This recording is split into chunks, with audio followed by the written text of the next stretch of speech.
Il guérit beaucoup de gens. Le lendemain, il se rendit dans un endroit désert, et là, il priait. Commentaire de l'Évangile de Jésus-Christ selon saint Marc, chapitre 1, versets 29 à 39. Frères et sœurs, la page de l'Évangile d'aujourd'hui est une description d'une journée de Jésus à Capharnaüm. Proclamer l'Évangile, annoncer le royaume, donner et redonner la vie, sauver les brebis perdues. Tel est son ordre du jour. En effet, Jésus commence sa journée dans les murs d'une synagogue, le lieu où le peuple d'Israël se réunit pour étudier la parole de Dieu et prier. Il continue sa journée dans une maisonnée qu'on pourrait qualifier de communauté ecclésiale vivante. Il annonce le royaume en parole et en actes.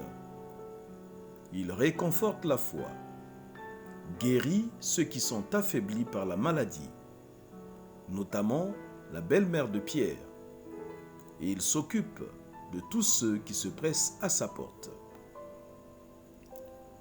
En remettant debout ceux qui sont prostrés par le mal, Jésus enseigne que du royaume provient la liberté et la vie, tandis que de son contraire provient essentiellement la servitude et la mort.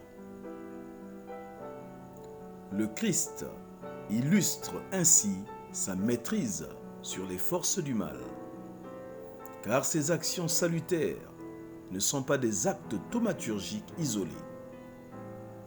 Il s'agit de signes de puissance qui s'inscrivent à l'intérieur de sa mission d'évangélisation, donc qui attestent qu'avec lui, le royaume de Dieu est arrivé. C'est aussi une affirmation de sa divinité. La suite de l'Évangile rapporte le retrait de Jésus dans un endroit désert pour prier. C'est le rappel du caractère fondamental de la prière dans l'œuvre de l'évangélisation. La prière, c'est-à-dire la communion avec son Père, demeure la ressource énergétique de son œuvre, de sa mission. Jésus indique ainsi aux missionnaires le chemin à suivre pour une évangélisation fructueuse. Quelle résolution! J'annoncerai l'Évangile partout et je le ferai toujours enraciné dans la prière. Notre prière. Seigneur, je te prie pour tous les missionnaires et pour tous les baptisés, que la prière soit au cœur de leur apostolat.